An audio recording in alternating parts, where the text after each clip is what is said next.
Welcome to the deep dive. So today we're digging into something pretty unsettling. It's about what happens when an official report, the thing meant to give us closure, the facts, feels deliberately off.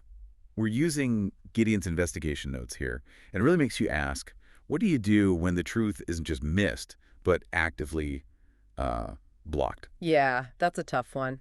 It immediately makes you question everything, right? If you can't trust the official paper trail, Yeah. where do you even start? Exactly. So Gideon, he decides to go right to the source. Hmm. He tracks down the person, the official, who actually signed this report. Okay. And he's going in expecting, the usual song and dance, denials, maybe some creative storytelling. Standard defense mechanism, basically protect the narrative. Right. But here's where it gets interesting. He doesn't get lies. Not at all. Oh, Instead, he gets something like a confession, the deputy who signed it. He admits they knew the truth wasn't reflected, that it was ignored. wow, okay. That's unusual. Why admit that? You'd think self-preservation would kick in. Well, that's the key. It wasn't just like a mistake or overlooking a detail.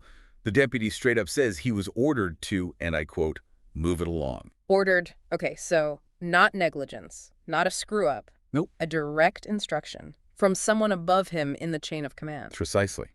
Yeah. And that, for Gideon, changes the game entirely. This isn't just one person making a bad call. No, it starts to look more like a deliberate effort, a cover-up maybe? It points that way, doesn't it? Yeah. If this one piece, the report, was manipulated on purpose. It makes you wonder what else was. The integrity of the whole process comes into question. And then another layer.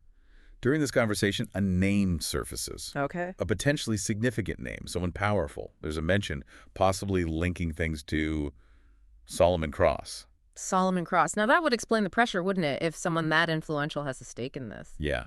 You can almost picture Gideon hearing this name, noting it down, but then, like, taking a breath. Realizing the scale of it just exploded. Totally. It's not just a procedural issue anymore. This is big leagues, potentially dangerous stuff. That moment of hesitation, but it doesn't stop him. No way. If anything, it seems to solidify his resolve. There's definitely anger there in his notes, but it's channeled. Like, okay, now I really need to find out what's going on. That's a powerful drive, especially when you recognize the potential pushback, the personal risk. He even notes that himself. He understands pursuing this, especially if names like Cross are involved, could cost him. Which brings up a bigger point beyond just this case. What kind of environment allows this? Right. Gideon starts seeing it less as a one-off incident and more like, he calls it a culture behind the silence. A systemic problem where obeying orders, even questionable ones, becomes the norm, maybe even valued over truth. Yeah, and he wrote something that really sticks with you. He says, the deputy didn't lie. He obeyed. And that's what makes it worse. Oof, that hits hard.